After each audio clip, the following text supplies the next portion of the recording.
Dahil naging paborito nating inumin ng kape ay talaga namang magandang laging putahan yung natikman na nating kape na masarap, di ba guys?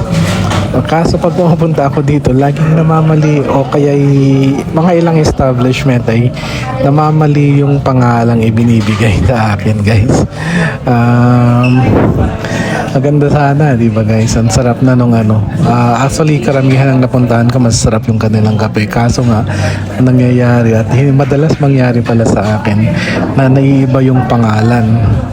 Anong name ilagay ko, sir? So, yun, tatanungin nila. Nestor, sabi ko, okay. So, after a while, pag nakukuha ko yung yung coffee ko, yung nakalagay sa resibo is iba. Di ba guys? Kagaya dito na experience ko iba-iba. Of course, di ba? Ang ganda ng mga artwork, ang ganda ng lasa, ang ganda ng venue, magandang serbisyo, maganda yung lugar, etc. Pero doon sa dulo, guys, iba yung pangalan ko. Ayun, natatawa lang ako, guys, at gusto ko lang i-share. Although wala namang mali na malaki, at least gusto ko lang i-share.